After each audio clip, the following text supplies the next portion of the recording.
Welcome to the Growth Mindset Book Podcast, Mindset Mastery chapter by chapter.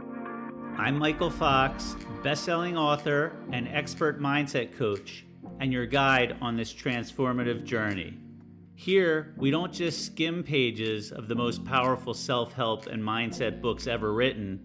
We dive deep, sometimes just a few paragraphs at a time, to truly understand and apply their life-changing principles.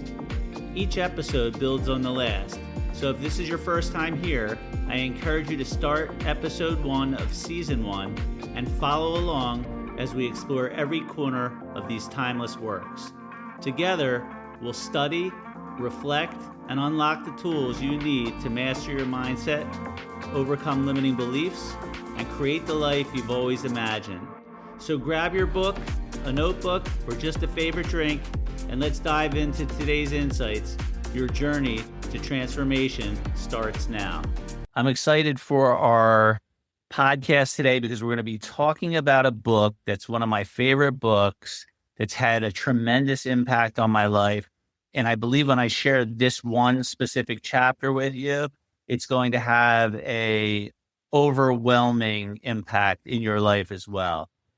The book was written in 1910 by Wallace Wattles. It's called The Science of Getting Rich. You may or may not have heard of it. It was actually the book that was used to create the movie, The Secret. I'm going to talk about this chapter, gratitude. So let's jump in. I'm going to dissect it for you because when you read it yourself, without context, without explanation, it can be a bit challenging to read. Let's jump in. The first paragraph says, the illustrations given in the last chapter will convey to the reader the fact that the first step toward getting rich is to convey the idea of your wants to the formless substance. So let's pause and ask, what does this mean? Essentially what it's saying is, in order for us to get rich, now it doesn't just mean rich in money. It could be wealthy in health, wealthy in happiness, wealthy in peace, wealthy in all different areas of our life, including financial wealth. But what it's saying here is that in order to get what we want, we need to know what we want. So we got to be really clear on what we want. I could say, I want a lot of money. And if I put that out there, he says, convey the idea of your wants to the formless substance. The formless substance is God, the divine, the universe. So we have to know what we want and we have to put it out there to God, divine, or the universe. Problem is, if I say I want more money, that's not very clear. It's not giving really good instructions. And more money could be, I get a check for $30. That does give me what I'm asking for in that scenario, which is more money. It wasn't what I wanted, but I asked for it in a very non-specific way.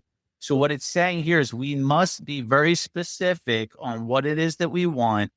So if you want to earn $137,000 extra this year, or you want to earn $137,000 this year, you have to say it out loud in present tense. I am earning this year $137,000. You're putting it out there. It's very clear. You've now communicated it to the formless substance. Let's go back to the book.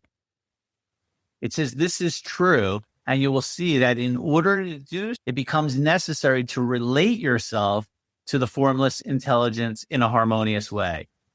So how do we relate ourselves to this formless intelligence, to God, divine, the universe, in a harmonious way? It's going to get into that in this next paragraph. To secure this harmonious relation is a matter of such primary and vital importance that I shall give some space to its discussion here and give you instructions which, if you will follow them, will be certain to bring you into perfect unity of the mind with God. Again, how do we create this relationship with God in a harmonious way? he's saying that it's so important to do this that we're going to take the time to really give specific instructions on how we're going to do that. Let's continue with this chapter. The whole process of mental adjustment and atonement can be summed up in one word: gratitude. We're talking about getting wealthy in many areas of our life. And the way that we connect with God, the divine, this higher power, is through gratitude. That is a key element. Would you have thought that the way to connect to God, divine, the higher power would have been just through gratitude? Gratitude gets us on the frequency of divine. The more thankful we are for all the things that we currently have in our life, the more time we spend focusing on gratitude, being thankful for everything. I walk into the room, I turn on the light switch goes on, and the lights come on in the room. That's something I could be thankful for. I walk and sit down on my desk and I push the button on the computer, and the computer comes on and it has all of my applications and all the documents and all the files that I need. That's something I can be unbelievably grateful for. Everything. I'm sitting, I'm breathing, I'm able to see the screen, I'm able to hear. All of these things are things that we can be grateful for. The way that we connect to God is through gratitude. Let's go back to the book. First, you believe that there is one intelligent substance from which all things proceed. What does that mean? There is one God, there is one universe from which everything comes.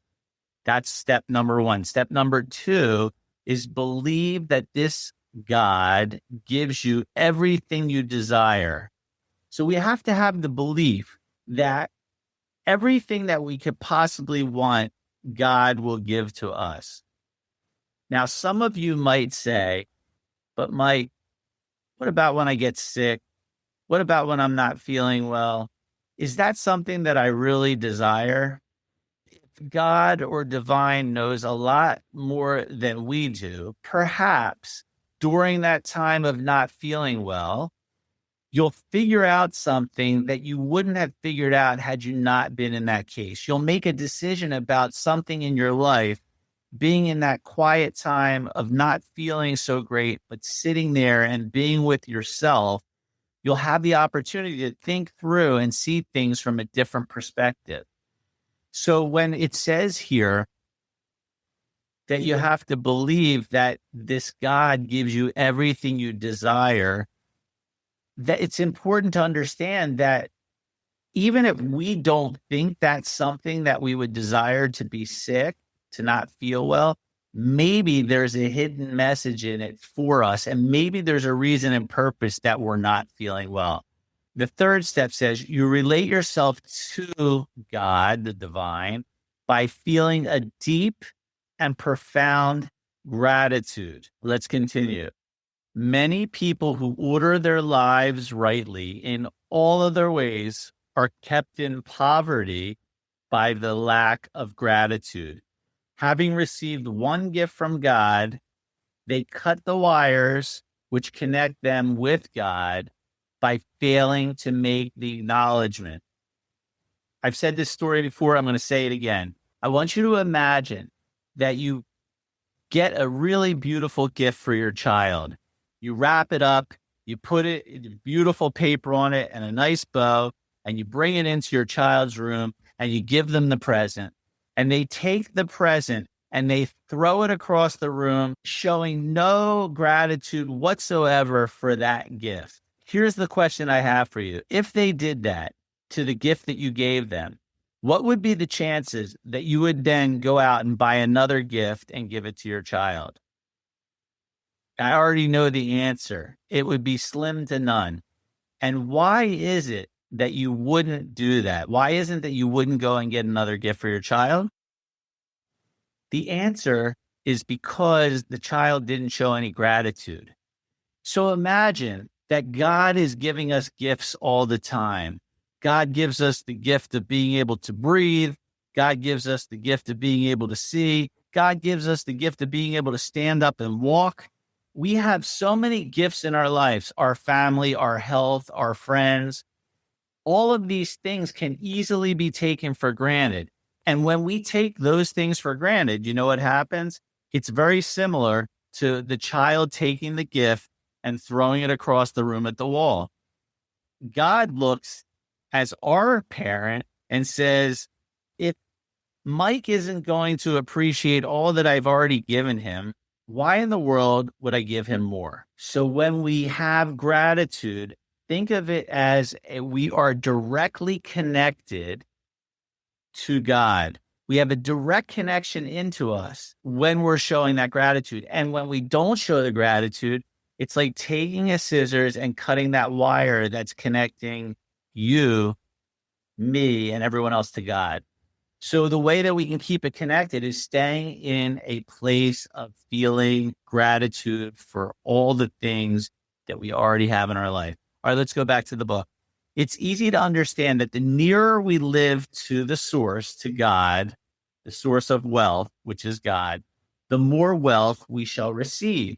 And it's easy also to understand that the soul that is always grateful lives in closer touch with God than the one which never looks to him in a thankful acknowledgement.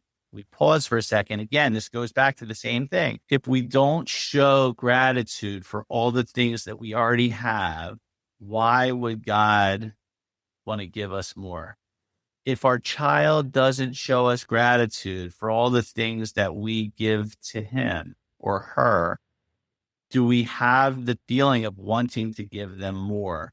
But the more gratitude the child shows us, the more they say, thank you. I really appreciate you getting that from me. God, that was so nice of you to do. Thank you so much.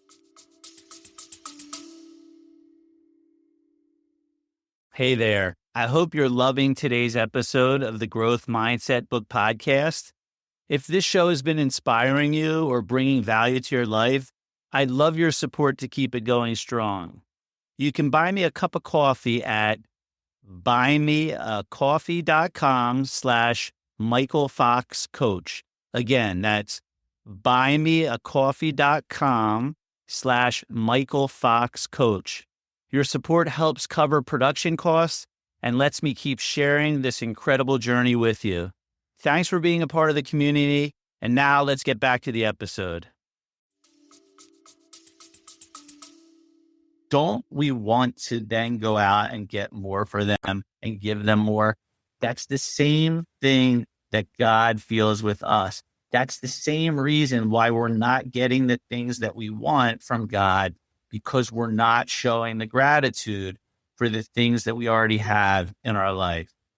Let's go back to the book. The more gratefully we fix our minds on the Supreme, on God, when good things come to us, the more good things we will receive. So let's repeat that again. The more gratefully we fix our minds on the Supreme when good things come to us, the more good things we will receive.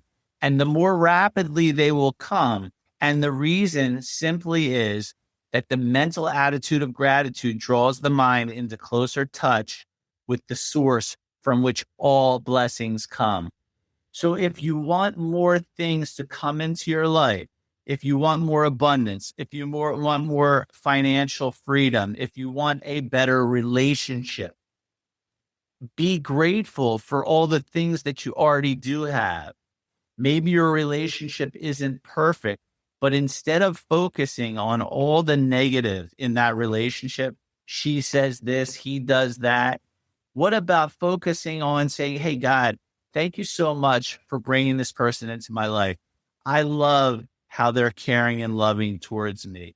And point out things that you can be grateful for in that person. The more we do that in a relationship, the better the relationship will get. The problem is most of the time when someone's in a relationship that they're not thrilled about, their focus is not on gratitude. It's on the complete opposite. It's pointing out every single thing that person does wrong, either to the person directly or in our mind, we're thinking thoughts of, I can't believe she does that. I can't believe he does this. And that is cutting that line, that connection that we have to God, because we're not doing what we need to do to hold our connection to God, which is to have gratitude for everything. Maybe the person that we're in a relationship said something that hurt our feelings, but maybe God put that there in our life for a reason and purpose. Maybe we need to learn how to draw a boundary. Maybe we need to learn how to speak up for ourselves. Maybe we need to learn how to look inside internally and see, why am I being triggered by that statement? God, I'm so thankful that you put that situation into my life, because it allowed me to look at things in a different perspective. It allowed me to look inside of myself, grow and learn, and see why I'm dealing with this struggle internally, that I don't feel like I'm worthy enough or I'm not good enough. Thank you for blessing me with that opportunity. You see the difference? We're taking a situation which we can complain about and be miserable about, and instead we're trying to find things that we can be grateful for. And the more that you do that, the more gratitude you will have in your life, the more gifts that will be bestowed upon you. In fact, if that relationship isn't really the best relationship, the more grateful you are for it, either that relationship will shift, or because you're so grateful for the things, you'll be shifted out of that relationship and into something else.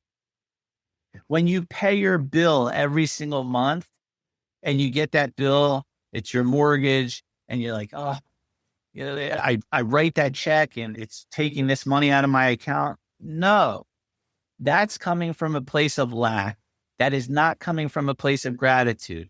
It's, God, thank you so much for giving me the money that's in my account so that I can pay that bill. Imagine each time you pay a bill, whether it's your phone bill or an electric bill or your mortgage, that you write that check and you say, thank you, God. Thank you for giving me the money so that I'm able to pay the bills. I really appreciate that. When you do that, are you connecting that line to God, or are you cutting that line? And of course, by being grateful, we're strengthening that line. We're making it even more strong, and we're adding bandwidth to it so that we can even receive more blessing. What do you think about what this is saying so far? Do you think that's a possibility, that if you have more gratitude in your life, that it may connect you and you actually may have more things to be grateful for because you're being so grateful? Look at how maybe you have been doing things. Maybe you've been coming from a place of complaining and not being grateful for the things that you already have, and things have been stagnant and you haven't been getting the things that you want. Maybe it would make sense to give this a try, to have an experiment and try to see, if I have this gratitude for all these things in my life, and if I say it out loud and if I thank God, let me see what happens over time if I do that. Let's go back to the book. If it is a new thought to you that gratitude brings your whole mind into closer harmony with the creative energies of God, the universe, consider it well, and you will see that it is true. The good things you already have come to you along the line of obedience to certain laws. Gratitude will lead your mind out along the ways by which things come, and it will keep you in close harmony with creative thought and prevent you from falling into competitive thought. Now, this is a great line. It says it will keep you in close harmony with creative thought. Creative thought is thinking good thoughts, thinking kind thoughts, thinking abundant thoughts, thinking gratitude, and it will prevent you from falling into competitive thought. Let's talk about competitive thought for a moment. You have a friend, you find out the friend made an investment and made $400,000 on that investment. What's the initial thought that goes through your mind when they tell you? Are you happy for them? Or is there a part of you inside that is feeling a little bit jealous, a little bit like, man, I work hard. I do good things. Why don't things like this happen to me? That's competitive thinking. If we're all connected, which we are all connected to one another, because when you break us down into the smallest molecules, there's atoms and electrons and neutrons. These things are all connected to one another. They've done studies where they've shown that you take an electron in one place and you have another one in a completely different place, and they're both vibrating and acting the same way. So if that's the case, that would be an argument for that we are all connected. And if we're all connected and we're having competitive thought, meaning we're feeling jealous and we're like, they don't really deserve that in their life, what type of thoughts might come back in your life from the higher source? Do you think you're more likely to get more things in your life or less because you're having this competitive thinking? What if instead, when that friend says to us that I just made $400,000, we say to ourselves, that's wonderful. I am so happy for you. I'm so grateful that you were given that gift. That is a beautiful thing, and I am so happy for you. What if we did that and we thought like that for all kinds of things that are outside of our circumstances, and we celebrate other people's wins as if they're our wins? Do you think potentially that might give us the opportunity to have more wins and have more celebrations in our own life if we're celebrating everyone else out there as well, instead of being jealous, instead of blaming, instead of complaining, instead of talking about them? Why do they always get this? No, we're grateful. We're grateful that they're winning. If someone that we don't really like in our life has something really good happen in their life, should we be upset about that? Or should we be grateful for them? And the answer is, and it's very high level, but the answer is we should be grateful for them. Because if we're all connected, we should be grateful for everyone winning and everyone doing well and good things happening for everyone as if it's us.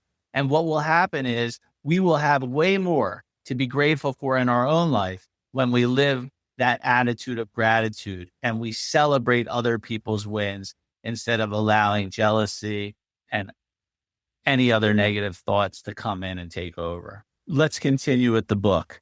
Gratitude alone can keep you looking toward the all and prevent you from falling into the error of thinking of the supply as limited. And to do that would be fatal to your hopes. Again, the more we look at someone else and we say, I can't believe they got that. They don't really deserve that new car. They don't deserve that new house. If we celebrate it, then our supply won't be limited. It will be coming in abundance because we're celebrating everyone else doing well, and therefore we'll have a lot to celebrate as well. Give and you shall receive. Give gratitude, you'll receive gratitude in many ways, and you'll have a lot to be thankful for.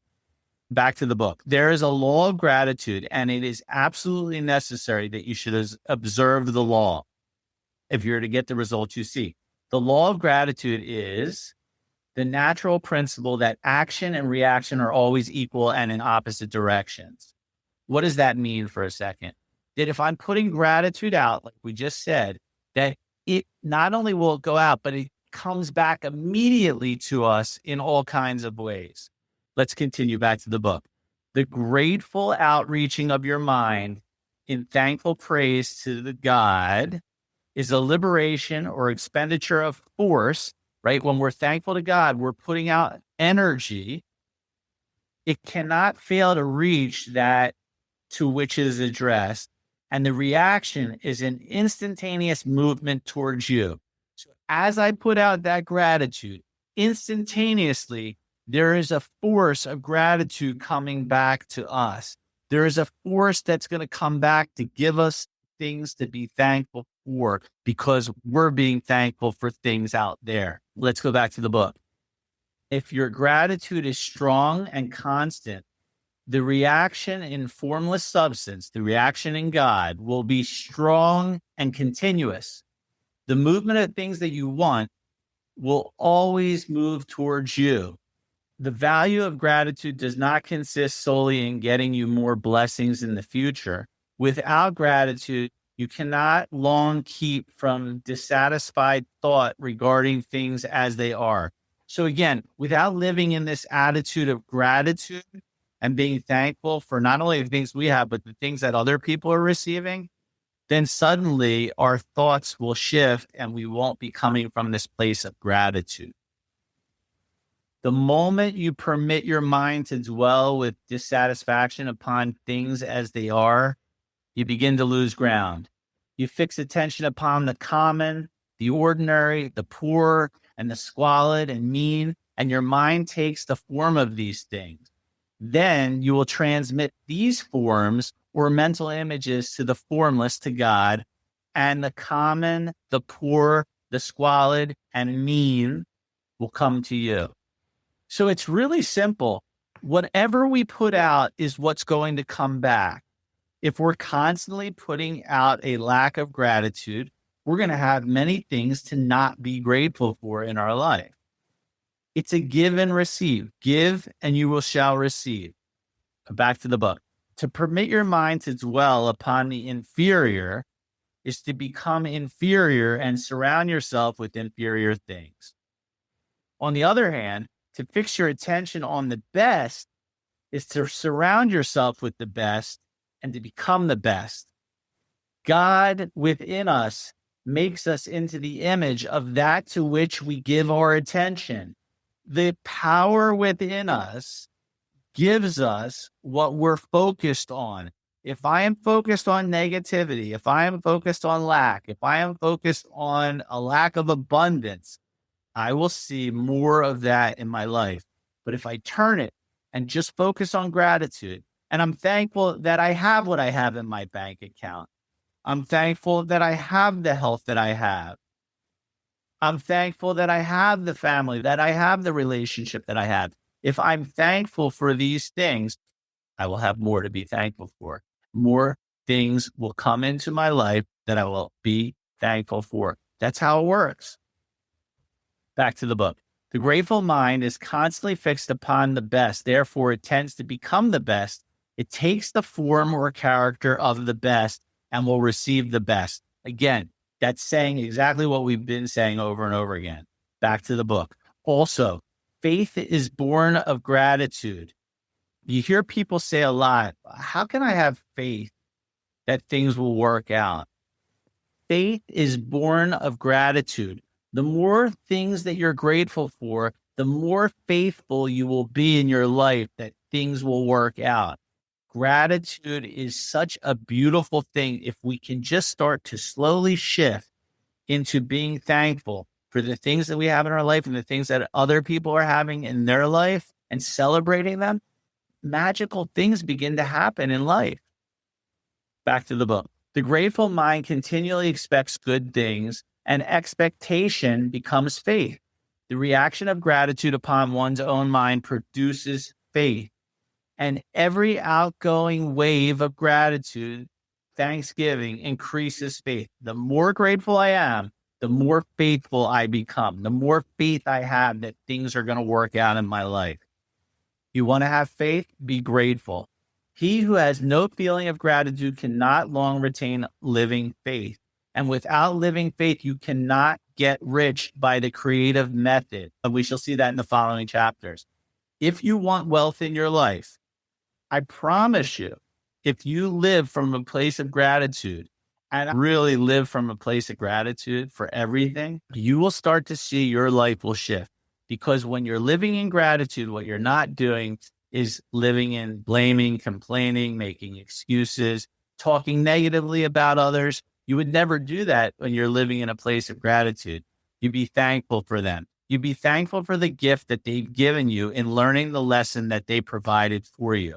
Maybe they're being judgmental and they're talking about other people. Perhaps that is coming in front of you, so you have the opportunity to potentially not be as judgmental yourself and be grateful that you actually had that come into your life. And instead of talking about that person and judging them, use that as a gift and be grateful that gift just came to you. Does that make sense? Every good thing that comes to you, everything, be grateful for it and give thanks continuously. And, and because all things have contributed to your advancement, you should include all things in your gratitude. Again, no matter what comes at us, we are grateful for it because there's some lesson in there, even if we can't see what it is, that we can be thankful for. Now, what some people do when I get to something like this, will be thankful for everything. Mike, how can I be grateful if someone I know passes away? What if my son gets sick and gets cancer? Here's what I have to say. When you start in martial arts, you started a white belt for a reason. And the reason you start as a white belt is because you have to learn the fundamentals. You're not at a place, you haven't had enough experience to be able to do the things that black belts do. When you start asking the question, how can I be grateful if my son has cancer? You're operating from a black belt perspective when truly you are a white or yellow belt. And we are not talking about coming at gratitude from a black belt perspective. Let's start where we're at and work our way up the ladder. So be grateful for all the things that you can be grateful for, even if there are some things that you could say, I can't be grateful for that. Fine. You don't need to be the black belt. Be the white and yellow belt right now. And we'll work our way to a place where eventually down the road, maybe you could be thankful for a situation that certainly doesn't appear at first sight to be something that we could be thankful for. All right, let's continue. We're almost towards the end here. Do not waste time thinking or talking about the shortcomings or wrong actions of the government. Their organization of the world has made your opportunity. All you get really comes to you because of them. This is a great thing. Republican, Democrat. If you're a Republican, you may not like the Democrats. If you're a Democrat, you may not like the Republicans. Spend your time focusing on the things that you can be grateful for. If you spend your time focusing on politics, are you going to get more things to be grateful for? Or are you going to be coming from a place of lack and not from a place of gratitude? There are things like politics that if we focus on them, it will take us away from gratitude. Good news is we don't have to focus on that, and we can focus on other things that would make more sense and bring us more happiness and well-being in our life. And gratitude is that answer. Here are the last two paragraphs. Do not rage against corrupt politicians. If it were not for politicians, we should fall into anarchy, and your opportunity would be greatly lessened. Last paragraph. God has worked a long time and very patiently to bring us up to where we are in industry and government, and he is going right on his work. There is not the least doubt that he will do away with politicians, captains of industry, as soon as they can be spared. But in the meantime, behold, they are all very good. Remember that they are all helping to arrange the lines of transmission along which your riches will come to you, and be grateful to them all. This will bring you into a harmonious relation with the good in everything, and the good in everything will move towards you. That last line, this will bring you into harmonious relations with the good in everything, and the good in everything will move towards you. The more you can find gratitude in every situation, both good and what appear to be bad in your life, the more things in your life you will have to be grateful for. Is the expectation that studying this chapter is going to suddenly make you change completely? No. You can't go into the gym, sit down on the bench press, put 300 pounds on each side and expect that you're going to be able to lift it up. But we start out small. We start out gradually, and we start out being grateful for some things in our life. And then we add another thing and another thing. And before you know it, gratitude is a habit that we're living on a consistent basis. That said, here's what my suggestion is. Practice slowly. Practice gratitude slowly. Start to find things that you can be grateful for in your life. If it was me and I were you, I would listen to this podcast 20, 30, 40, 50 times.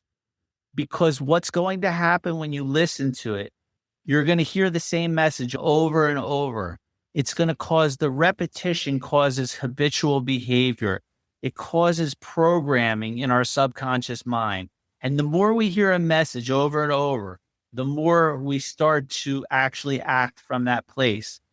So rather than watch the news and hear these negative messages over and over and start to become cynical of our world, perhaps instead we spend our time listening to this, sharing this message with others so that we can have this programmed into our subconscious so that we can come from a place of gratitude, so that we can have more love, happiness, peace, better relationships, more money, happier in our job and career, better spirituality, family life is happy. All good things in our life come from being grateful. That's it for today. I hope you got something really good from this, and I wish you all the best. I am grateful that I have all of you in my life. Please share this message with others. I hope today's episode inspired you to take one step closer to mastering your mindset. If you're ready to dive deeper, visit michaelfoxcoach.com. Again, that's michaelfoxcoach.com for more resources, insights, and ways to connect. While you're there, don't forget to join our free community shown at the bottom of the website and connect with others who are on the same growth journey. Let's keep growing together, and I'll see you on the next episode.